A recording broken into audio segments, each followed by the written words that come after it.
And we are live. Welcome to Come Along Radio. I'm Rocket Brown. I'm ready to get down. I have a special guest with me today. Why don't you introduce yourself?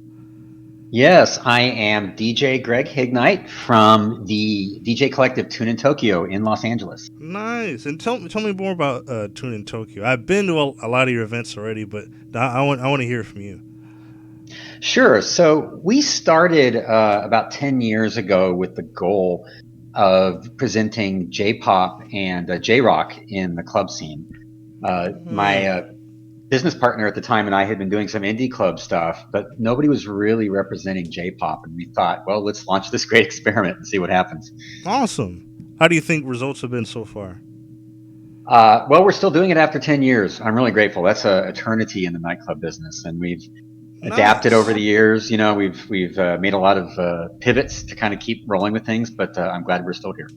Oh, awesome, dude. And I got to ask, how long have you been DJing personally? Or was Tune in Tokyo like the first? It wasn't. I've been doing this about 12 or 13 years. Right on. That's pretty awesome. And just before we get started, you've been DJing J-pop for a while. You got to share some of your favorite songs with us. Oh, yeah, absolutely. Yeah, we're talking city pop, obviously. But, you know, I love J-pop in just all its different genres and generations over the years, from stuff from the 70s up till today. Nice. And we're going to go ahead and play the first song you picked for us. This is Akina Nakamori and her song Jukai 1984.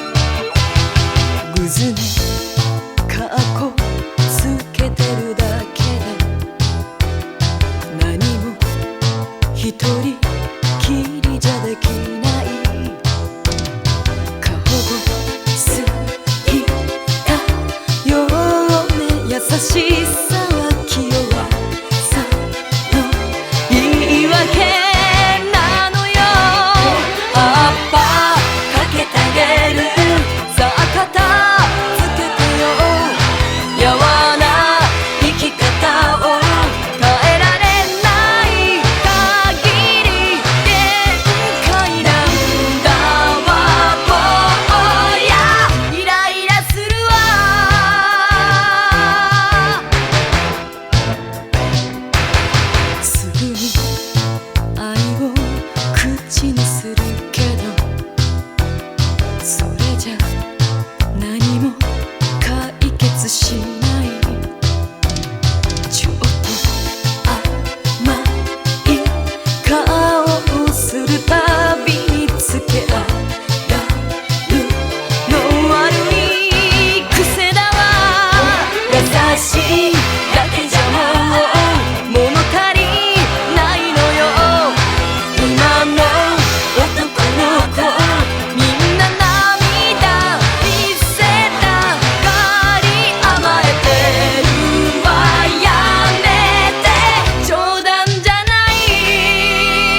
We are back. So welcome back, everybody. You're listening to Come Along Radio. That was Jukai 1984 by Akina Nakamura. And I haven't heard of this one. Tell me a little bit about her.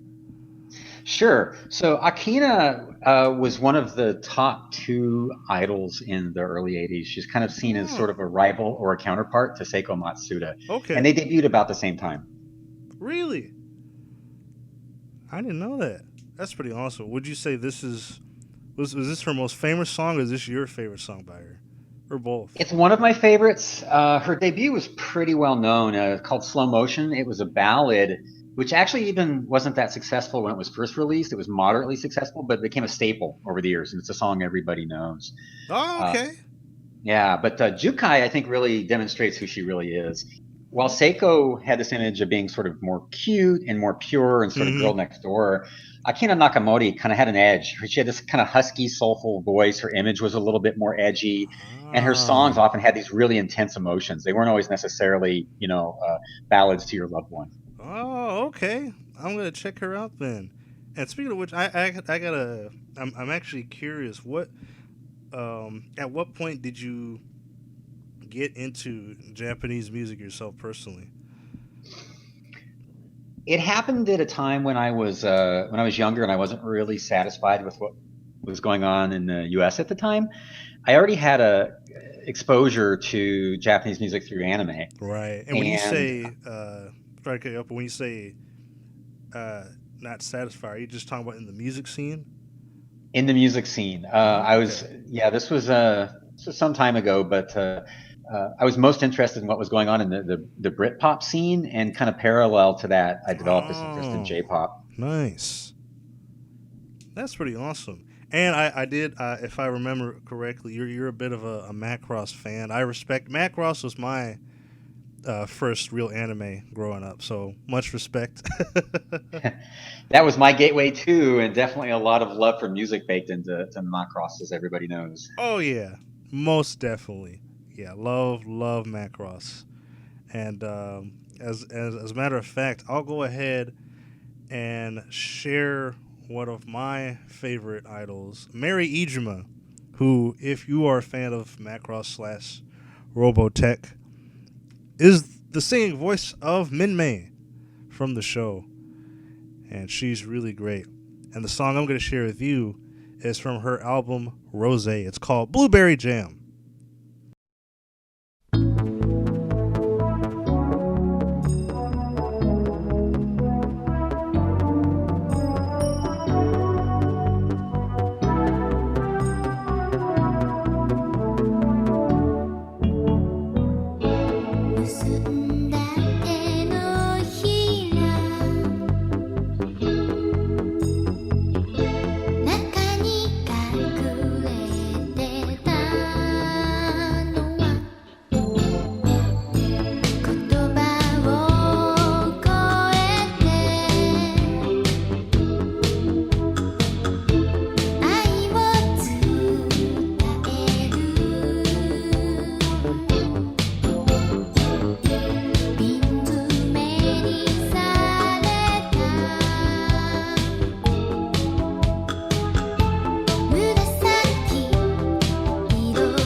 And that was Blueberry Jam by Mary Ijima from her album Rose. I don't know if I'm guessing you're pretty familiar with Mary Ijima. Absolutely, both in her work in Macross, but also her extensive work as a solo artist. She's released something, I think, like 26, 27 albums now. Nice. I think the only album outside of her Macross stuff that I'm familiar with is Rose and one other album.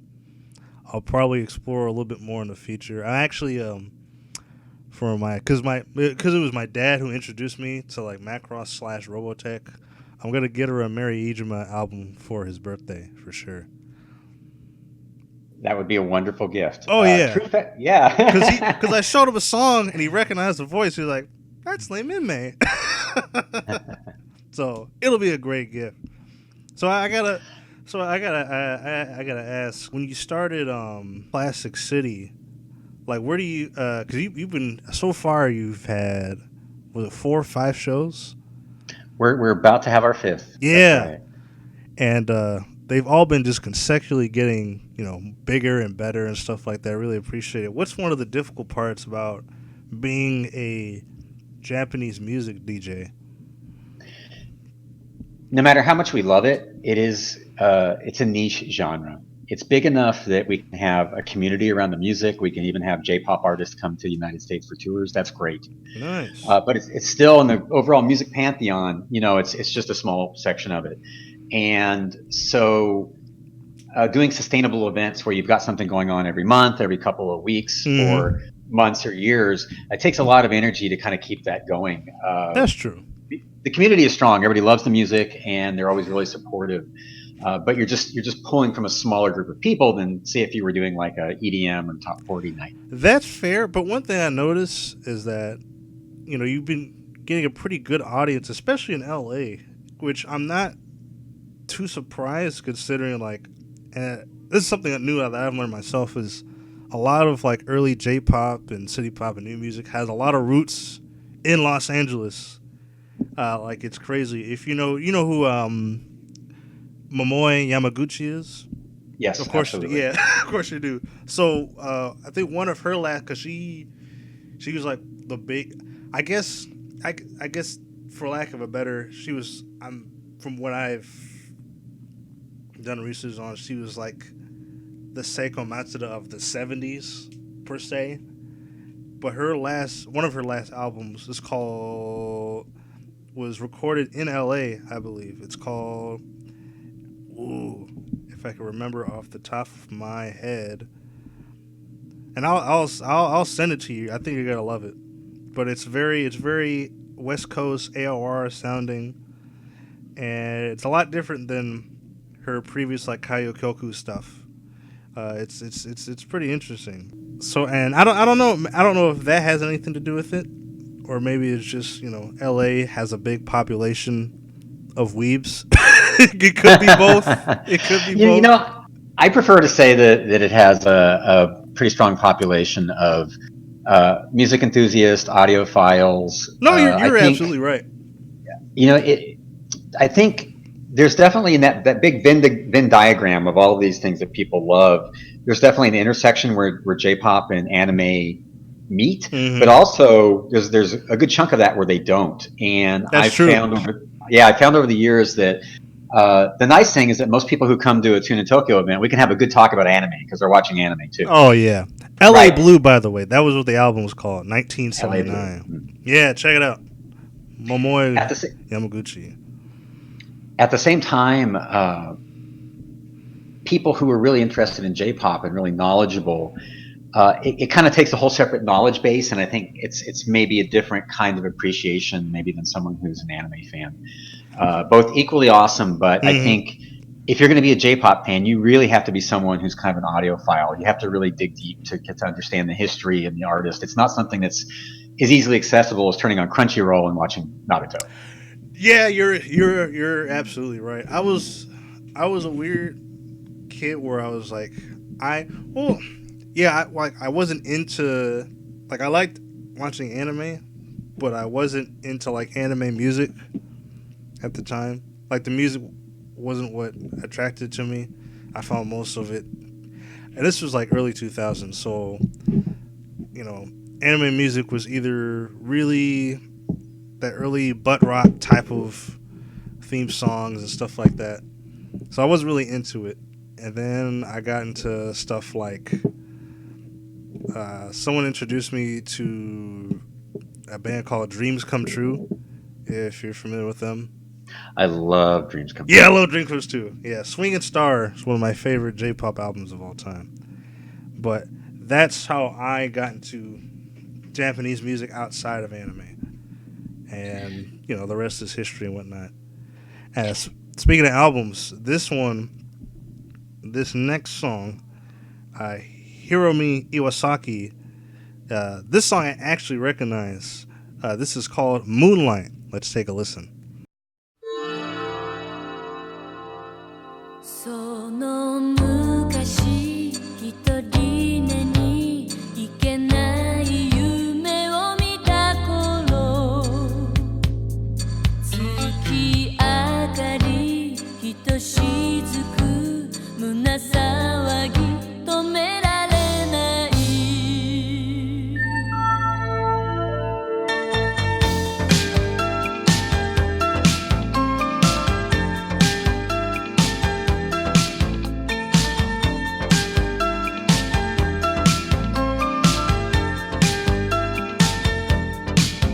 三日月は危なげな生娘の夜の印謎解きの口づけで恋を知る乙女心誰かに傷ついてみるたび愛が分かりかけてくる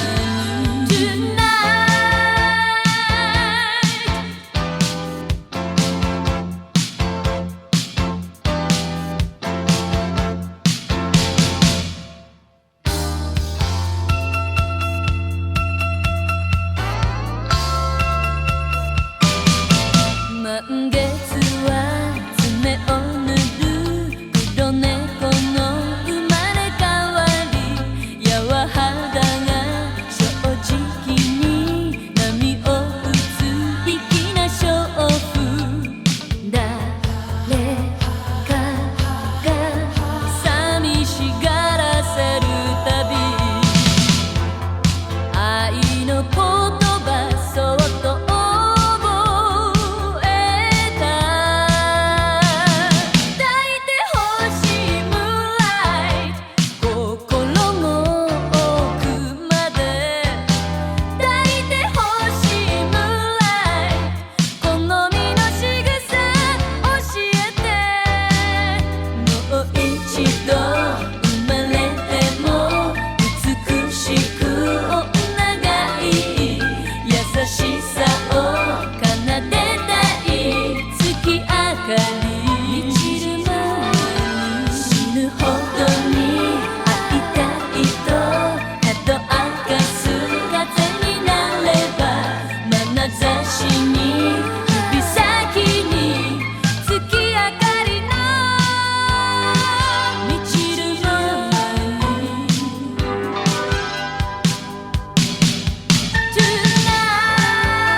You were listening to Moonlight by Hiromi Iwasaki. And then my next question to you would be, what's what's one of the ways you plan to expand on Plastic City? Because I know you've got a new location. That's right. And a lot more dancing space. So thank you for that. We are very happy to see how that's worked out so far. Our goal right now is just to keep it fresh for people. If we can keep it fresh, we'll have good word of mouth, and new people will continue to discover us and come and check it out and see what it's all about. We've got our 3 DJs. We're pretty much locked in. I think the 3 of us will just be trading off like we always do. That's nice. DJ Tommy Pedrini and DJ Showa Pop, who is a fantastic vinyl DJ. It's a Right big on. part of I think the appeal is it's on 100% authentic vinyl. But I think as people continue to come to our events, they're not going to want to hear the same songs all the time. Now, sometimes someone might come up and be like, "Oh my God, you haven't played Plastic City yet." And of course, we're going to want to, or Plastic Love. We're gonna, Plastic City. We're going to want to oblige them, but at the same time, there's such a wealth of great music. Yeah, There's that's so the thing, though. Is right? like people like Plastic Love. And don't get me wrong, Plastic Love is a good song. You bring up an excellent point. Excuse me, but there's a lot more to it, especially with Maria Takeuchi. And like she has such a diverse discography, where some of it's city pop, some of it's idol stuff, some of it's like country music. Like, I'm dead serious. Like, have you ever heard of an album called Portrait? Yeah, absolutely. And yeah, like that's all like the Carpenters and like country rock and stuff. I'm like, what? It's nuts. Yeah, and I think another really important dimension to her depth is that she wasn't just doing that for herself; she was doing it for a lot of other people too. Yeah, she was really that's true. Prolific songwriter, and she worked with a lot of the top idols of that time. Even when she was pretty young, she was creating content for other artists. We played Hiromi Iwasaki earlier. She did stuff for Hiromi That's Iwasaki, right. The great Hiroko Yakishimaru. And one of my favorite songs that she did is Kenka wo Yamate, Stop Fighting, which was for Naoko Kawai. Okay, let's check that song out. This is Maria Takeuchi, Kenka wo Yamate.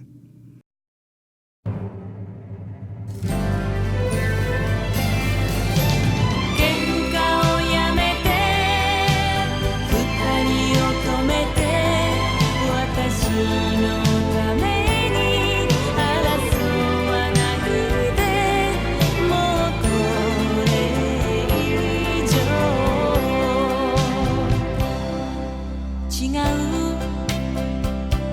タイプの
気のせいよ二人の心もて遊んでちょっぴり楽しんでたの思わせぶりな態度でだから喧嘩をやめて二人を止めて私のために争わないでもうこれ以上喧嘩をやめて二人を止めて私のために争わないでもうこれ以上喧嘩をやめて二人を止めて私のために争わないでもうこれ以上喧嘩をやめて二人を止めて私 And what album was that from? Or was that just a single? So it was released on the album Request back in '87, and that was a cover, of the original Naoko Kawaii song from the early '80s, which is a big hit for her. Oh, it was a cover. That's right. Who did it originally? Kawaii Naoko, the early '80s idol who was also really famous for being a Gravia idol and also really super talented multi-instrumentalist. Ah, okay. I'm gonna check her out then. And out of curiosity, because you bring up a good point about Maria writing for other people, because she was a big singer-songwriter. I noticed a lot of the idols that crossed over into like city pop and stuff like that.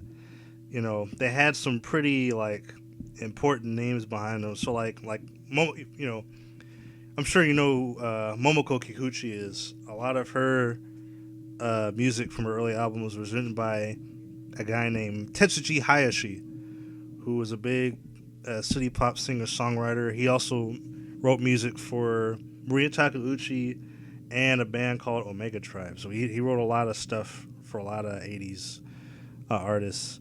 Harry Hosono produced and composed music for Seiko Masuda. If you're familiar with Harumi Hosono. A lot of city pop singer-songwriters wrote music for a lot of idols and stuff like that. So it's an interesting crossover. I gotta ask though, who would you say is your favorite idol? That's a tough one. I've been trying to solve that riddle myself. Yeah, maybe a draw. It actually might be a draw. It's going to be a three-way draw. It's going to be Akina Nakamori, Seiko Matsuda, and Hiromi Iwasaki. Okay. And they all sort of represent a little bit different vibe. Iwasaki really was a true Kaio Kyoku artist. She debuted in 1975, so her style was quite different when she debuted. Yeah, that's true. And then by the time she got into the 80s, she had done some decidedly city pop stuff, which is super cool. Seiko, everybody kind of knows her as being maybe kind of like the ultimate or the queen of all idols. And her music was very fresh and youthful and contagious, very well produced. And she ran the gamut on genres. She did everything in the 80s. Towards the end there, she was doing rock and roll. She collabed with a lot of international artists at that time. And then Akina's really sort of she's the black sheep or the sort of the darker artist in all of this. She's the one who, like I said before, was kind of soulful, kind of edgy, mysterious. She, also known for some unfortunately a lot of personal issues in the late 80s that she fortunately came through. So she really is kind of the cool sort of punk rock idol to me. I see. That's interesting. I'm going to really have to check her out. I would definitely say my favorite, and I won't say idols, but female Japanese singers from that time period. Junko Hashi, if you're familiar with Junko Hashi, she did the now famous Telephone Number song. She has a really, really soulful voice, very powerful. Meiko Nakahara. If you're familiar with Meiko Nakahara. Yeah, she's great. Yeah. My best buddy, he's a big Meiko fan, more so than I am. I usually, between like her albums, she has a lot of very Latin influenced music, which is why I like her a lot. Definitely would recommend her album Friday Magic. Really good album. And Maria Takeuchi, of course. Not just because of Plastic Love, but just because of a lot of her diverse music. I think my favorite album is actually Mrs. M, 1980. That was the album where Toto was actually the backing band. I don't know if you knew that. Toto did a lot. I did. Yeah, it's crazy. You know, Toto, they kind of got around. You know, they had some interesting collaborations with a lot of international artists in their heyday. It seems like they were the session band of the 80s, you know? Well, and it makes sense because they were literally made up of session musicians. Mm-hmm. You know, they all kind of came together and said, make a band, and then it was like a super group. Yeah, it's nuts. And then lastly, I would definitely say Miki Matsubara. She's another one. Oh yeah. Really, really. Another reason it's probably the same reason why I like Junko Hashi. She's got a really powerful, soulful voice. Almost, I was talking about it earlier with my friend, but really operatic voice. It's really very memorable. You know, this week though was the anniversary of her passing. It's super sad. It's crazy. Maybe we just notice this more when it's a singing talent like that. But there's been some real tragic losses in the idol and J-pop industry over the years. That's true. And that one was definitely a shocker. That's true. Very true. And I would definitely say that my favorite Miki Matsubara song is called Cupid. I think it was from 1981. I forgot the year. But Cupid is my favorite Miki song. But I noticed the one you picked, really awesome pick, is called Safari Eyes. Let's hear what that one sounds like. 「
And that was Safari Eyes by Miki Matsubara. So Super cool song, yeah. Is that one your favorite song? Well, definitely one of them. I think I like what it came out of. It's from the soundtrack for the Dirty Pair film Project Eden. Oh, that's right. She did a lot of music for anime. The one I was thinking of is she did the theme song to Gundam 00. That song is fantastic. Yeah. All the music in the particular Gundam series was great. And having her in there, yeah. Yeah, that one's my favorite. That's one of my favorite anime songs. I haven't watched a lot of. I'm pretty sure you've probably seen more 80s anime than I have. I haven't watched Dirty Pair yet. It seems like one of those. I don't want to say throwaway 80s anime, but just looking at it, it just seems like, yep, this is the 80s. Oh, it's so 80s. It's crazy, but it's also really important historically. Okay. It's kind of the first girls with guns anime where you have these women characters who have all these crazy weapons and are going off on all these missions and kind of turning everything upside down. And it was created by a really famous Japanese sci-fi light novel author named Takachiho. And so Dirty Pair and Crusher Joe were his two big creations. So it's definitely got, it at a glance, it looks, like you said, it's just like very 80s anime, but right. It's got some deep sci-fi roots to it as well, and then some awesome music. Okay, I'll try to rewatch that sometime then. And last question of the night, though, is, like I said, I've been really enjoying Plastic City a lot. And I don't know if I gave you a chance to answer this question. That's my fault. My apologies. But what does the future of Plastic City look like? Whenever you ask a promoter what the future looks like, I hope we're still doing. I still hope we're still doing this next year. Oh, I mean, me too. Yeah. Yeah.